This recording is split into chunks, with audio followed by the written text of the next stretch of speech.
all of a sudden she's like, well, look at that. How does that make you feel?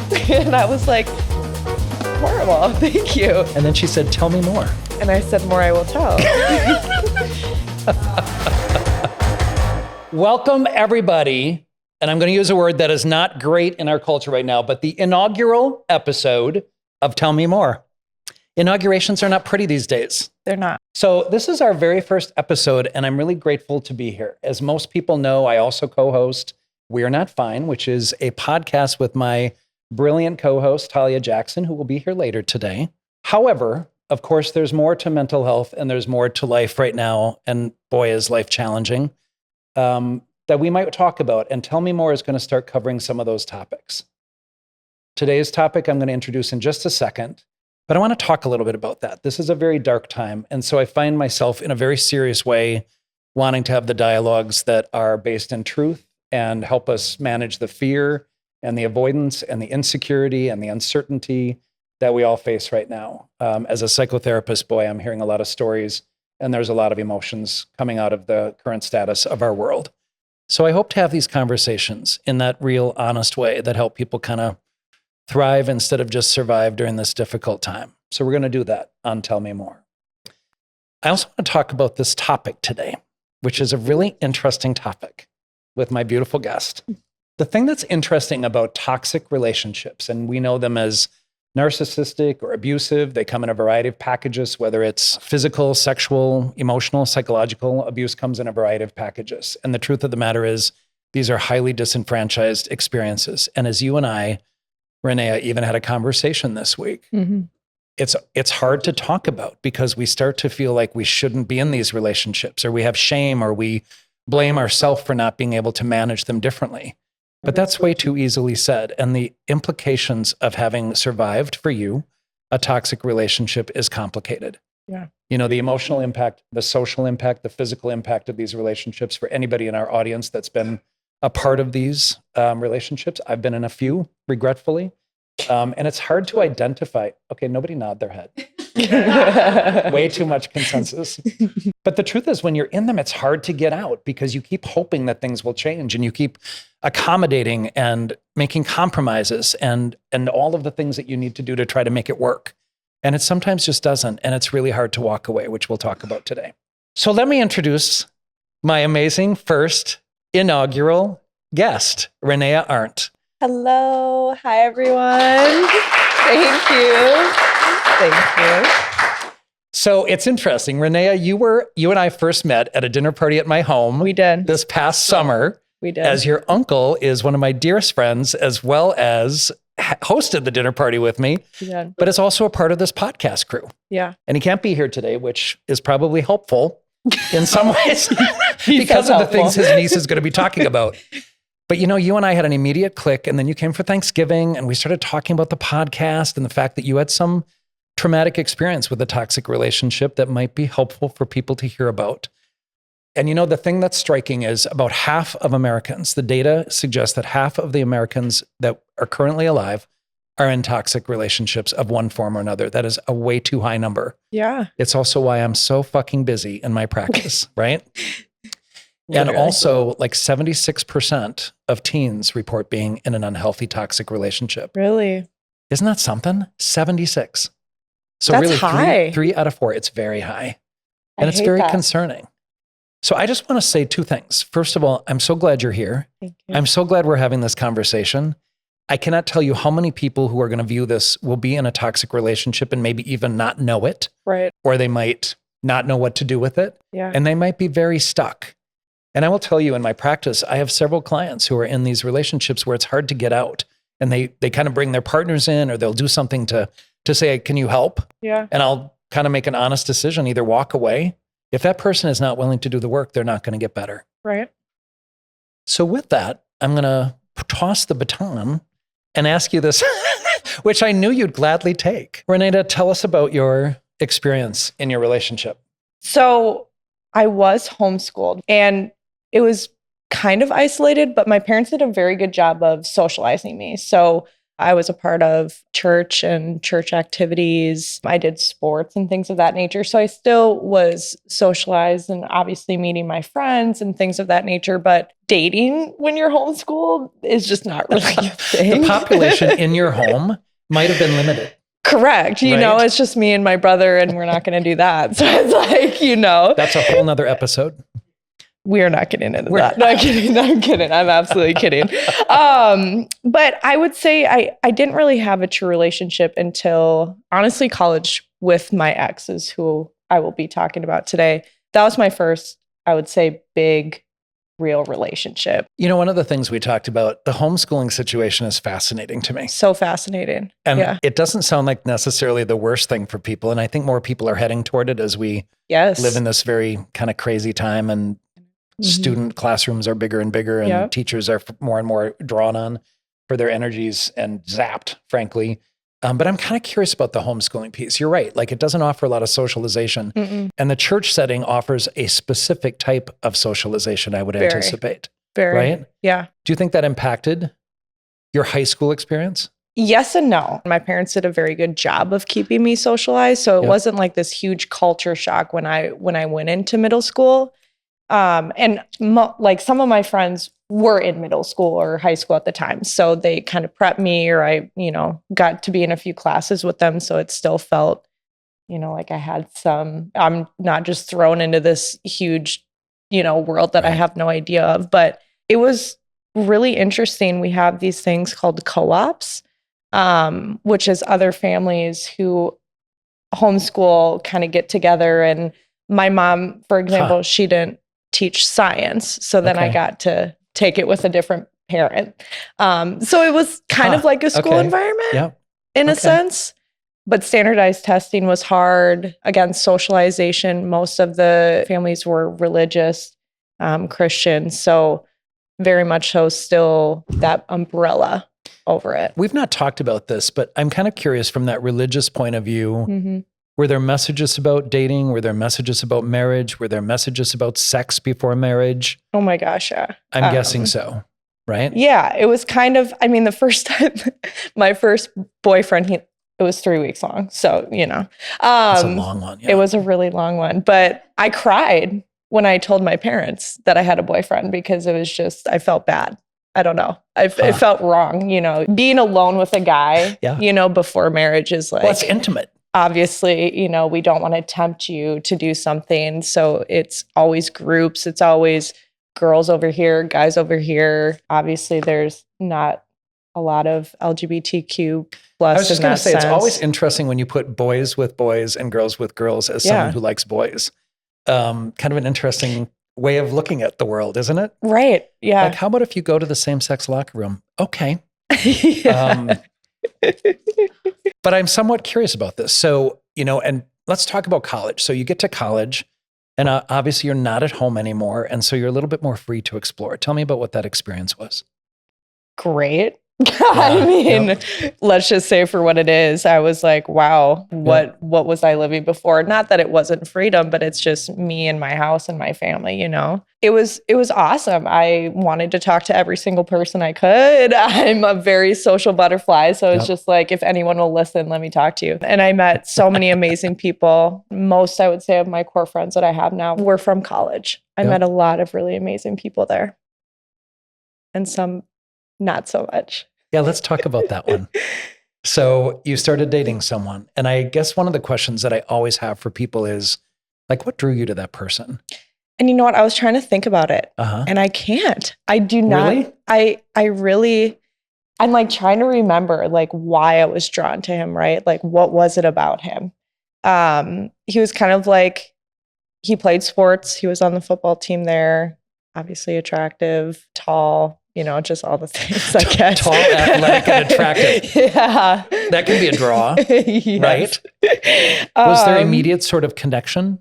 We would just pass each other a lot. I would see him in the food court or whatever all the time, but we would just like look at each other, and then I'm not going to say something first. What? So I'm like waiting for him, and it took him obviously months to do that. So was it months? It was a long time.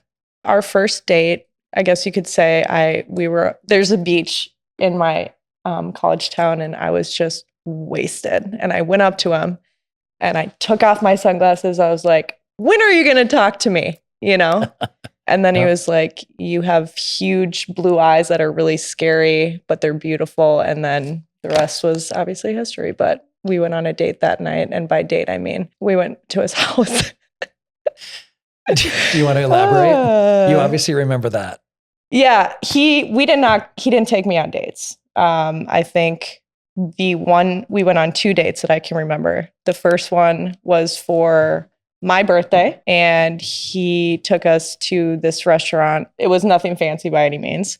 And he was like, you should get a burger. I was like, oh, okay. Yeah, like I was kind of thinking about a burger, you know, whatever. Mind you, the day we went, it was buy one, get one burgers. So perfect. BOGO. Yeah.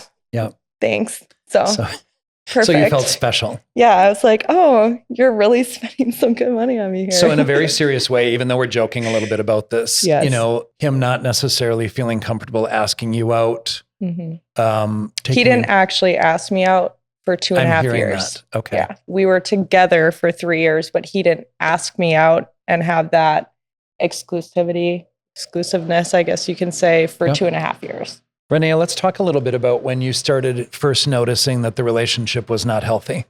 What did you start noticing? To be honest with you, almost immediately. Okay.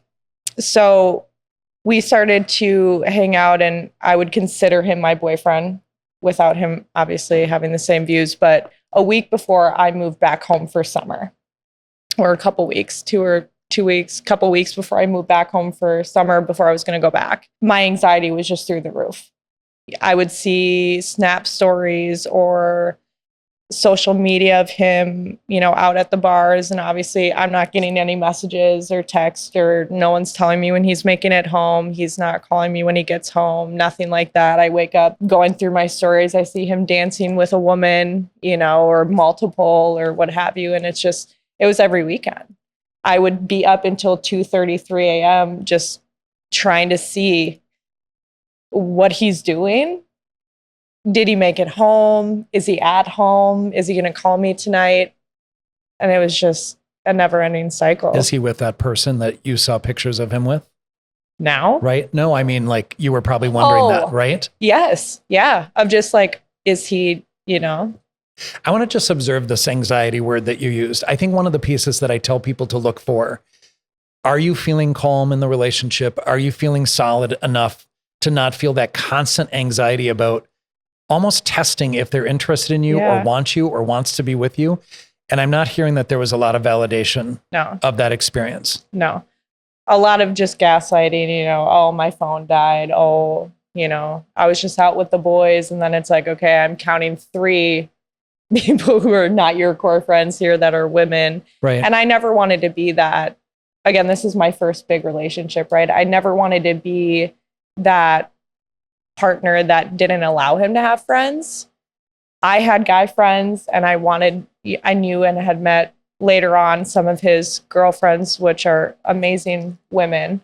And so I never wanted to be that. So I felt kind of this internal guilt of, I want to say something, but when I would bring it up, he would, you know, they're just friends. And so it's like, I wanted to trust him. I wanted to believe that and give him the benefit of the doubt and not be toxic, right? Like, who am I to tell him who he can and cannot be friends with just because I'm dating you? And you shouldn't have to. Right. Like, I think there should be that openness and that communication, but clearly you were not getting validation in a way that made you feel secure in that relationship.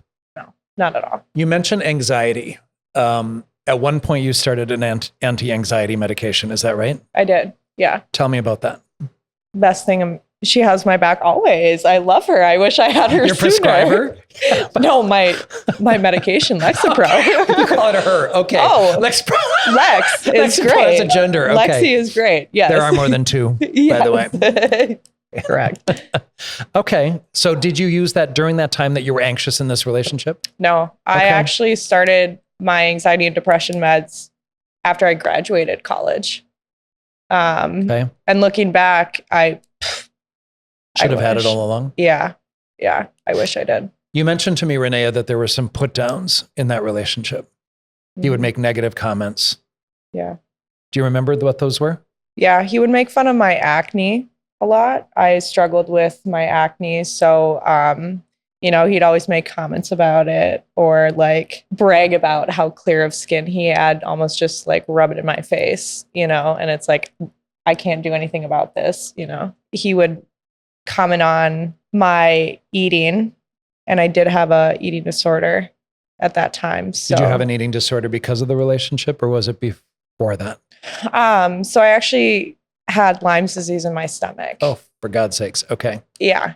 All right. And it was pretty bad. I lost 30 pounds in 3 weeks. It basically coated my stomach so I couldn't get nutrients in or out. Okay. And so he started to really compliment me during that time when I was losing weight. So then the women that I would see him with were also skinnier, and it just kind of was a trickled effect. I just had the Lyme's disease, which is where it started, but then it got to be really, really unhealthy. I mean, obviously Lyme's disease was unhealthy, but Lyme's disease is unhealthy.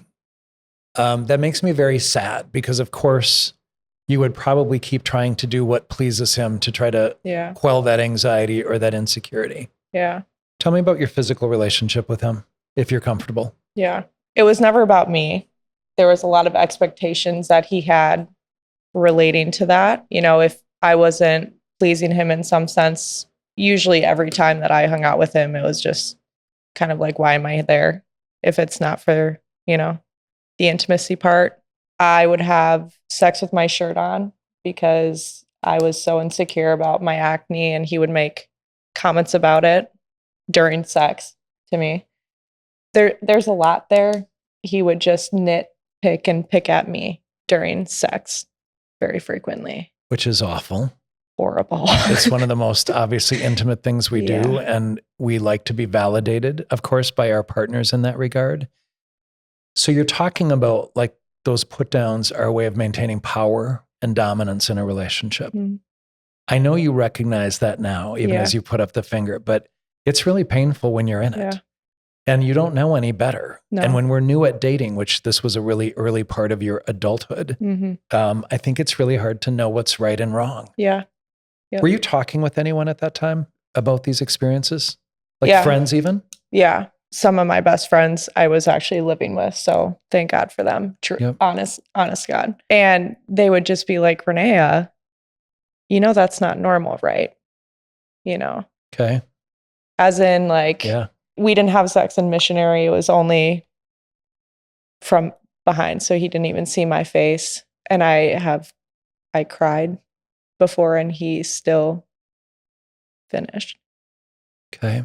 And there were things that, again, I didn't realize. I mean, obviously that to me was like really hard, right? Like, how could this person who's supposed to love me, I'm crying, and he's waiting to say something until after he's done, and knows that. And then I brought it up to my friends, and they were like, that is not okay. I think we all know that's not okay. Yeah. Right? But again, and I'm listening to you kind of suffer through that and feel diminished and feel dehumanized, I want to say, by that experience. Before I ask the rock bottom question that kind of led you to get to a place where it was kind of it for you, because all of these scenarios are really awful. And I'm really sorry you had to go through that. You don't deserve any of that. Sorry. I should have worn waterproof. I knew I'm guessing you haven't talked about this for a while. No. One of the things you and I talked about, Reneah, is that these memories can come back in really interesting times where we least expect it, right? But it's kind of interesting that we kind of put those things down into our memory system and we don't always access them. So you kind of talked about, you feel like you have these blank spots, which is a sign of trauma, right? Yeah. Like when we've gone through these abusive situations, it's really hard to stay present with those. We don't want to. They're unpleasant. No. So I really appreciate your courageousness in talking about all this. I'm really impressed by your young age and how insightful you are. I want to know more, Reneah, about how this relationship and all that was going on. I want to know, like, socially, academically, familially, in terms of your day-to-day routine. Like, I'm kind of curious what you did to accommodate this relationship and how those parts of your life were altered. So I was always I loved school. I really did. And I think that was homeschooling too, was a big part of it. Is I loved writing. I loved just having homework. Like going from homeschool to public school, I just loved having homework. Like having a sheet that I got to fill out, like a syllabus telling me the next 14 weeks of my life that's planned out. That's amazing. You know what I mean? I just didn't love it anymore. I would get anxiety going on campus. I couldn't go. I almost failed out. My parents almost took me out of college and brought me home because I had this class on Tuesdays and Thursdays in the same building as him. And I knew I would wait for him after class so we could walk to our next class together, and he would purposely avoid me, or he would walk right past me, or Take your time. It's okay. he just act like I didn't even exist. And then he'd call me the next day or that night to come over. And act as if nothing had happened. And it's a weird feeling to like love someone so much and just want to see them. And then they just walk right past you every day, every Tuesday and Thursday. So honestly, I can't imagine during those moments how you felt. Because while it is that you were trying to say, it's okay that he's with other people, it's okay that he has friends of the same gender, it's okay, or opposite gender as well. Yeah. While you made all of those accommodations, the reality is, I think, what you did was kind of minimize and suppress your own experience in that. Did you ever try to let him know how you felt about his behavior? I did. And it let was me guess, he didn't take any responsibility for it and found ways of saying, I lost my phone, or that was my sister. Yeah. Or go ahead. Yeah. It was just constant lies all the time. I mean, he would lie about just like the stupidest shit too. Like at the library, I have your location. No, you're not. Like, why are you at home? You know what I mean? Like, just tell me you're at home. Right. Like I'm a very easygoing person. If someone gives me a reason, okay, shit happens, like, oh, we had lunch today and something came up. Don't worry about it. Like, we can reschedule. Like, I'm a very understanding person. So it's just like the lying about like little shit that I didn't get, and then it only made things worse. Cause now I'm like, if he's lying about where he's at, what else is he lying to me about? If I brought up like a girl that he had cheated on me with, then all of a sudden I'm in the wrong because I can't go talk to her because I'm not being grown. Like, why are you trying to start drama? Exactly what I'm trying to do, right? Like, so I would have to avoid these women. It was just constant narcissism, not taking accountability. Right. He would tell me I'm pushing him away if I bring something up. You're pushing me away. Every time you do this pushes me away. It makes me farther away from you. Why does it always have to be something? Well, and of course you're talking about gaslighting, where you know something to be true and somebody basically says, no, that's not what it is. Right. Even though you know fucking well that it is. I saw it, but right? Okay. Yeah. But I'm wrong. I just want to talk about that process. You did tell me, and I was so struck when you told me that you would come out of class, he would be right there, and he wouldn't look at you. He would not acknowledge you. He wouldn't act as if he knew you, which had to feel just the strangest experience. Did you ever walk right up to him and say, hello? Oh my God. Right? Yeah, I would. I mean, and then again, he would just like brush me off or be like, go away.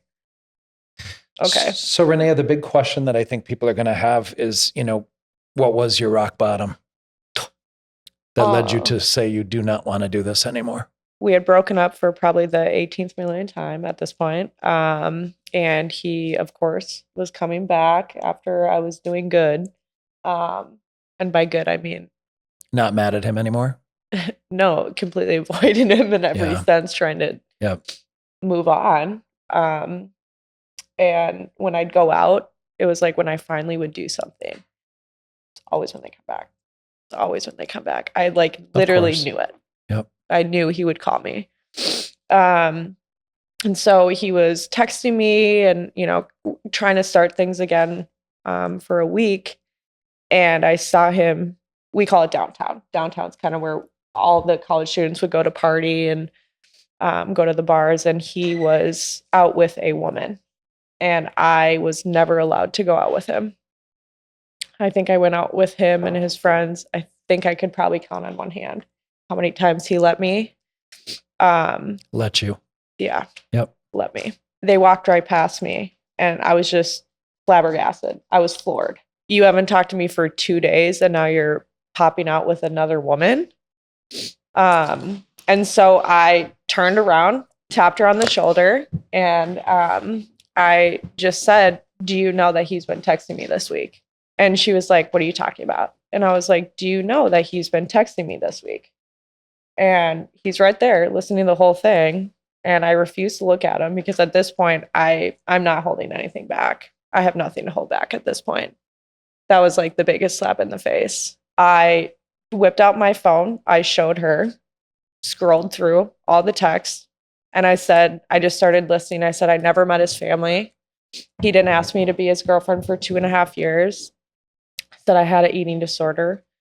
I just kept listing everything. And she looked at me and she's like, you're lying. I was like, okay, for sure. I just said, I wish someone would have told me this before I knew what I was getting into. So that's what I'm doing. I said, I hope that he does not do what he did to me. I hope that he learned so he could be the best version for you. Which, by the way, 100% was not going to be true.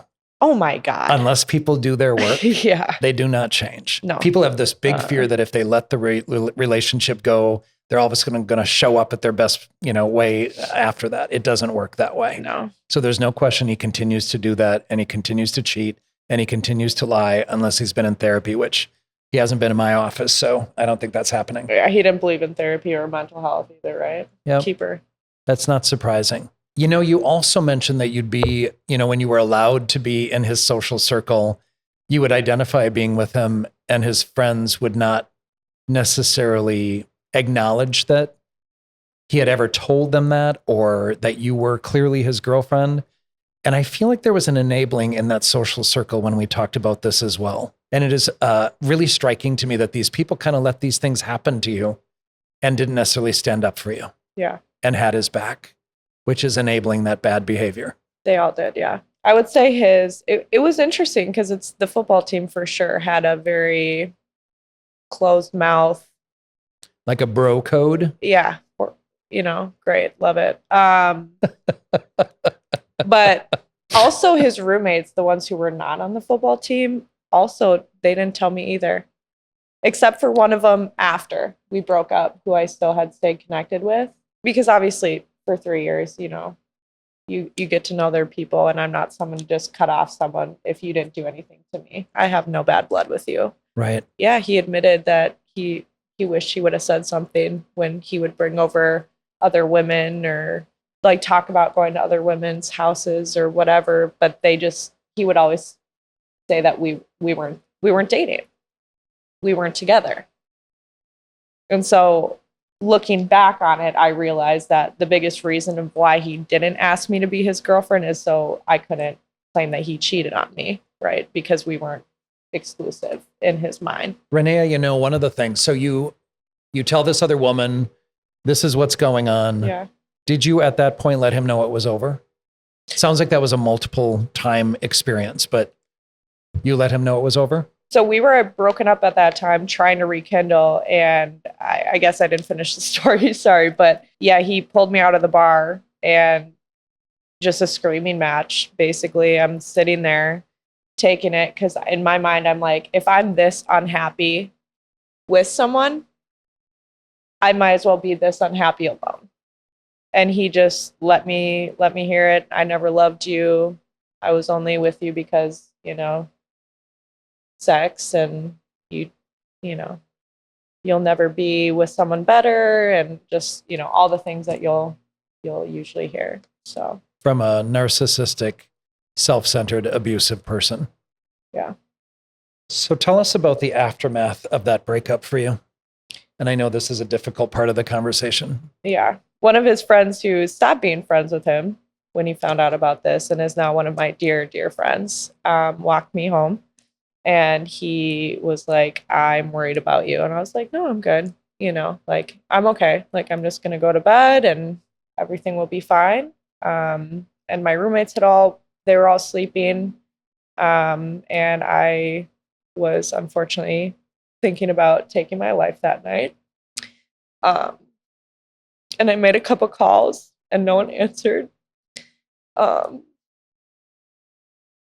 at this point, a lot of people had cut me out of their life just because what else do they tell me? I've been telling them the same stuff for years. Right. They don't know how else to help me. And it's draining for them too, seeing someone that they love constantly continuing to put themselves in this situation. And so I didn't blame them for it. Obviously, it hurt. And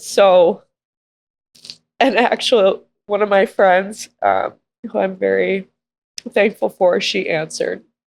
She talked me down from it. And I didn't get out of bed for like 3 days.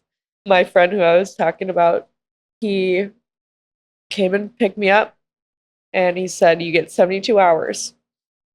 He said, that's the time that you get before you have to start moving on and living your life. I don't know that I know the 72-hour rule, but I'm going to note it. And you know what? I really do stand by it. I really do stand by it. It's a do anything in that 72 rule. hours. Okay. I'm like, yep. I'm like, I'll be sad. I'm going to eat all the junk food I want. I'm not going to go to the gym, all these things. And then when day 3 hits, it's all right.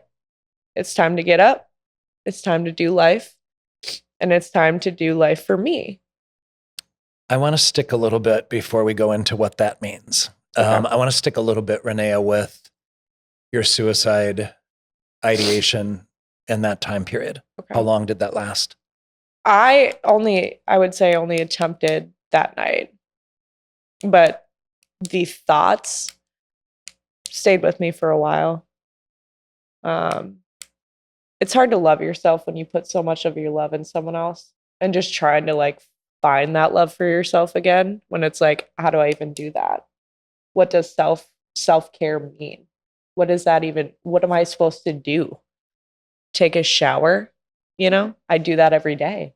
Like, how is that self-care? And so the thoughts lasted for a while, but I just did a good job, I think, of masking it and just distracting myself, honestly. But they were always lingering. I would say probably for a good 6 months to a year, probably. That's a long time. It was hard being in the town. Oh, I bet it was. It was a small town? It was. Me? Yep. Yeah. It was a D3 school. So it was, everything I look at, I have memories of him, or have memories of us, or memories of a call he sent me, or a text, or me with my nanny kids passing him on the street. You know what I mean? It's just everything reminded me of him in that town. And it was really, really hard to get out of it and out of that mindset being there. I'm curious if you've gone back to that town since. Few times, but I have. Yeah. I have amazing friends, and they made it as best and a most enjoyable experience as they could have. They knew, they saw it, they hated him, obviously. It was interesting because, again, I literally moved the day after I graduated. The morning after I graduated, I moved. I said, get me the hell out of here. This does not suit me anymore to be here. And so since then, whether it's a birthday, it was mainly big things that I would go back for. I'm not going just for fun here, okay? Right. Y'all can come to me, but I am not going back there. But I would force myself for my friends' birthdays or for my friend's baby shower or whatever it was. And it was tough. It's interesting. I have this theory. It's not the 72-hour theory. I'm going to process that a little bit after this episode. If you need help, we can talk about it. I kind of like it. We're gonna talk about it. Tell me more. I do. Oh, you're already using that on me. I love it. Let me tell you, I kind of feel like sometimes these situations are like a boiling pot of water. Mm. And once that last bit of water boils out, we're kind of done. There's nothing left to play with. There's nothing left to add to. There's nothing left to build on. Mm-hmm. You can't boil any noodles in that, obviously, when there's no water left. So I feel like when we get done, we're just done. Yeah. Is that what it felt like to you? Yeah. I knew, like I said, it's just, if I'm this unhappy with someone, I might as well just be this unhappy alone. It's a good rule of thumb. You mentioned before that you got to a place after the breakup of you're going to start living your life for you. Mm-hmm. So Reneah, tell us what that means. I wake up and not have my day ruined at 7:30 a.m. and it's amazing. And I don't have a text that I'm dreading or anything. I wake up, I got super focused on doing everything that I told him I would. I did the career I wanted. I graduated in 4 years. I got a brand new car. I got my dream apartment and I live alone. And I got an amazing dog. I got super into the gym and just started looking future. That was living for me, was thinking about what future Reneah would be, would want. And that's what I do. So what's interesting about that, like you said, you didn't necessarily know how to do any of that self-care or self-love or replenishment after the breakup, like just taking a shower, which, we talk about eat, sleep, exercise. Those are the three main ingredients to kind of keeping ourselves healthy and thriving, but it's not enough. Like you have to look much bigger and you have to take a look at what your own personal goals are, physically, socially, career-wise, etc. And you just described that that's exactly what you did. And you didn't have to accommodate anybody. You didn't have to minimize who you were to make that relationship work, which I will say for any relationship, you can do that in a relationship. Any relationship should encourage you to be the best person you can, to challenge you to be the best person you can. Yeah. And this was clearly the opposite, where he wanted to keep you small because of his own insecurity. And that's what that is. It feels very bullying to me. It makes me angry. I don't do well with that type of behavior. Me neither. And I want to say, even though you've covered it in a lot of different ways, Reneah, I kind of want to know more about like what you've learned about yourself as a result of this. I will never let a man, my partner, or friends treat me like that again. Perfect. I will give you the scissors. You're out. You are out. Yep. And a lot of people low-key call me a bitch. And it's like, I reciprocate energy, babe. If I'm being a bitch, there's probably a reason for it. I give chances. I give 2 chances. But after those 2 chances, if you're ruining my energy in my circle, you're out. I don't have time for it. I don't. I have such a great, amazing friends from, like I said, from college and from different parts of my life, where if someone's coming in, again, a partner, a man, my friends, a new friend, and you're interfering my peace, you're out. I don't have time for it these days. I wasted 2.5 years trying to help someone who didn't want to change and didn't want help. He didn't think he needed help, right? I'm not here to fix you. Come to me healed or don't come to me at all. You know what's interesting about this? I think it's that whole concept of like, don't date someone for their potential, right? No. Like, I think when you see that there is this potential, you see that this person has some of the qualities that you're looking for in a partner or a mate or a spouse or a lover or whatever. If we don't listen to ourselves when the person goes the other direction, we're going to end up in a rotten place. And I think it's absolutely fair. Like you said, you give people the benefit of the doubt. I think that's an okay thing to do. I think it's okay to say, so I need to check in with you on something. If that person, and I think that's our only responsibility in relationships. I think letting that person know what's not working for us is the starting gate. And if they respond effectively or adaptively or responsively, I think we're going to be okay. But if people continue to make excuses for themselves, or in this case, make you feel bad for having a feeling or a thought, that is a bad relationship.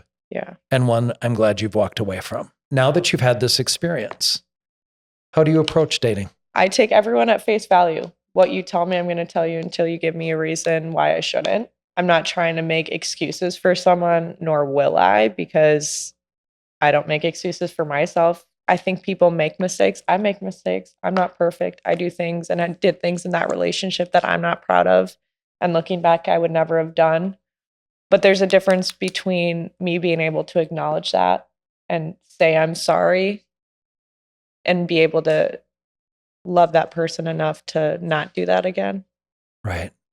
Than to keep doing it. And so I really do take the men that come into my life at face value. And I have been single since my ex. I have not had that boyfriend, girlfriend, that commitment, I take that very seriously, that label. So I've had situationships, I've had different relationships in a sense since then, and each one keeps getting better. I have no bad blood with any of them. It truly has, again, each one, it's like I know why it didn't work out, whether it was for a big reason or our non-negotiables just didn't match up. And I don't have any bad blood for that, being able to just tell me, or I'm recognizing like, yeah, you know what? It's not going to work with us, but I love this, There's a lot of power in how you just said that. Yeah. I am curious about betrayal. I think betrayal is a tough one. When I asked you what it is that drew you to this person, I think we as human beings, we naturally kind of seek what, again, is either missing for us from our childhood, what is familiar to us, and oftentimes that is not the best thing for us. Mm. So what's great about your experience, Reneah, is that you're talking about really listening to yourself. Mm-hmm. You're talking about listening and that anxiety part just is the toughest thing. When I have clients who walk in and they're like, I'm always anxious. I feel like that person's always wondering where I'm at. That person is always checking my phone, etc. I'm curious though, too, in terms of if you were to get into another relationship, do you think you'd struggle to trust? No, because I won't date someone until I know that I can trust you. I don't want to have your location. I want to be able to trust you. I don't want to feel like I have to check something to make sure that you're telling me the truth. I don't need to do that. That's your phone. I shouldn't have to feel like I need to check it. You should just open it for me or show me yourself.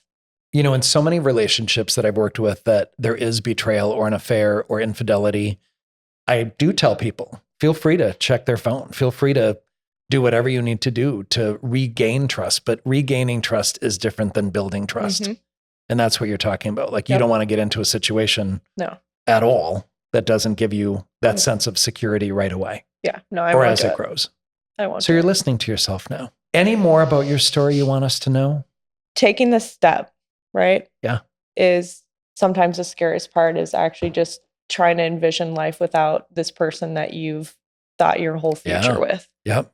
A lot of friends and people like come to me with advice, which I love. I love being able to, a lot of people are like, oh my God, don't you regret it? Or I bet you wish you never met him. And I say, no, I'm very thankful that I did, in a sense that I would not be the woman that I am today if I didn't go through that, because I am so strong. I get to help so many different people in their relationships just because of what I went through at an early age. I'm just so glad that I was able to walk away. But I will say this, and you might hate me. I will never hate you. I love you. But my advice is kind of odd. I heard it somewhere and I had to think about it. I had to process it when I heard it because it didn't make sense to me. But it was, you should stay until you feel like there's nothing else left for you there.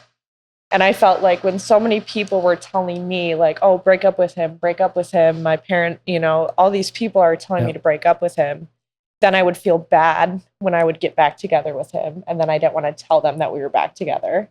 And then I would hide things from them that he would do because I didn't want them to already hate him as much as they do or did at that time. Yep. But I made the choice to leave. And when I made that choice to leave the last time, I didn't go back. And so I've had friends who have been in similar situations where my advice is two things. If I've already said everything that I can to say, I don't know what else to tell you. And sometimes hearing that hurt me. Hearing, I don't know what else to tell you. I was like, what the fuck? What kind of advice is that? But then I was like, how many times have I talked about this? If you feel like you need to go back to figure out something or to clear any doubt or to just feel like you can walk away when you want to, then I will support that. I don't support them or him or they or whoever. Right. I will always support you. But if you need to go back to figure it out, then go back and figure it out, because you will not go back when you figure it out. When you're ready to leave, you will leave. And then you have it's free will. It's free will, right? I can tell you all the time that this person is bad, but when are you going to figure it out? Because when you do, you're not going to go back. Right. And that's what I had to get to. So that is my advice. And I stand behind it. I love that advice. I think it's good. Do you? I do. Okay. I do, absolutely. And one of the things you said that I truly believe is true, like I've had some crappy relationships. I've had crappy friendships. I've had crappy relationships intimately with people. Every one of those has made me who I am. Yeah. Every one of those. Yeah. Like I've been in relationships where I wasn't my full potential. I should not have been in them. And when I figured it out, even though it's much, much later than 25 years of age, which is what I've told you, like, I think I really figured myself out at 40. So you're way ahead of the game. And boy, it's going to get easier for you as time goes on because you're already doing your work, which is the other part. So every one of these relationships does create a part of who we are, and we learn from them. Hopefully we learn from them. I think I see a lot of people also going back into the same types of relationships. And people have to do that and spin and spin and spin and spin until they don't want to spin anymore. Yep. Right? I want to ask you about therapy. And I know the answer to this, so I can ask you pretty safely. When did you reach out to a therapist? One of my roommates, she was going to a therapist on campus at that time, and she knew that I was obviously in a very, very low spot. So I would say probably within a month of my ex and I finally being done after the night, I took a gamble. And I went, and she made me fill out an abuse chart. And I had never heard of what that was. And it looked just with the circle, and I had to highlight all these sentences and things that he had done to me. And all of a sudden I just keep highlighting, and I'm just still highlighting, and I'm still going around the circle. And all of a sudden she's like, well, look at that. How does that make you feel? And I was like, fucking horrible. Thank you. And then she said, tell me more. And I said, more I will tell. And that was when I finally was able to, I guess, identify that it was abusive. I had a really hard time during that time. Again, this is my first relationship. You can say that lasted a pretty significant amount of time. It was really hard for me to identify that and be comfortable saying that with my full chest, saying abuse, because it was like, you don't want to cry wolf. And again, I had a lot of love for this person. So I never wanted to put that on someone's name if it wasn't true, right? And when I had that, it was like, all right. But I think it's a hard thing to sort of understand how you can love somebody and they may not be good for you at the same time.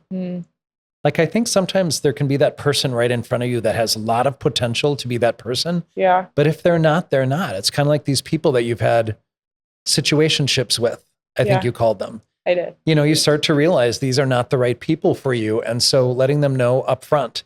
I think one of the biggest mistakes people make, and I think it's on Hinge, and I think it's on Tinder, and I think it's on Grindr, and I think it's everywhere that we look for relationships in one way or another. I think people are not clear on what they want. And I think part of the task, and I think you're identifying this, like, you know what you're looking for. Oh my God. You're definitely looking for trust. You're definitely looking for security. You're not going to be good with somebody who makes you feel anxious or on edge any further. And I think once we really recognize what we're looking for, we can put that out there. And when that person is not meeting those goals or expectations, which we all fucking deserve, a great, healthy relationship. So I'm delighted at 25, you're already there, because it is so rare to be this young and as wise as you are. I am so struck by you. But I want to say, I mean, I think you're heading toward that right direction, but I think people waver and they accommodate and they think, all right, so maybe I'll make that sacrifice in order to make this work. We can't do that. There are things that are deal breakers and there are things that we can kind of compromise on. And I think differentiating between those two is important. And the interesting piece, going way, way back and kind of going full circle in this conversation, you and I talked about this week that it was hard to feel like you had a legitimate, toxic, abusive relationship because we are so socialized. And I think women in particular are socialized to be passive or less direct. So what a role model you are to be able to be clear on what those things are. But it's not easy. And there's a lot of people walking around who, again, and I do not think that what's going on culturally for us helps that. I think we're all feeling a little bit more on edge and uncertain. And as a result of that, I think we're having a hard time being as direct and honest about what we need and want. But I think there's no other option. Again, this podcast is about being as raw and honest. And I think the goal of therapy, when I'm asked, is to live an honest life. Yeah. And that is about putting yourself out there in the way that you are. Yeah. I'm curious, Reneah, how it was to tell your story. I know this was emotional at times. How are you feeling right now? Good. I'm feeling good. Thank you all for being here. This is great. Thank you. Yep. It's, I talk about my past honestly pretty frequently. That's great. I do. Yep. I process, and my best friend, Chloe, I know you're going to watch this. Shout out, Chloe. She has been my rock through everything. We process everything together. How'd this make you feel? Do you feel like this is from your relationship with insert name, or do you feel like she challenges me? Surrounding yourself by great-minded people and people who challenge you has been so amazing. I didn't think it was going to be as hard as it was today, to be honest with you. Just because I have talked about it for so long. I have nothing to hide anymore in relation to it. When people ask me, it's like, let me tell you, do you have time to sit down? I'm like, I got you. And so I didn't think it would be that hard for me to talk about it today. You can heal, but there's always healing to do. And there's still sometimes things that will trigger you and will hurt you. And that's okay. It means it was real. It means it happened. Yep. I want to say exactly what you just said and reiterate it. I think anytime we have a loss, anytime we have trauma, anytime we have abuse, a neglect, I think we don't just recover from those. I do a lot of trauma work in my practice, and I don't believe that trauma is something that's about resolution. I think it's about understanding where it shows up and managing it when it does show up in your life. Yeah. So it's a lifelong process. Yep. My friend Kelly, who's a grief expert, will talk about this lifelong process of grieving. We don't just stop at one point. So No. I'm glad that when you go back to that town that you went to college in, you're able to kind of recognize the difficulty that you had and know that you've grown from it. Yeah. Because it does become more manageable. I also want to comment on when you talk about Chloe, or you talk about the people who have your back. I have some amazing people in the audience who have my back. And that circle of people in my life is so incredibly valuable to me. I can be anything at any time to them. And I just want to reinforce that you and I are lucky to have those people in our lives, right?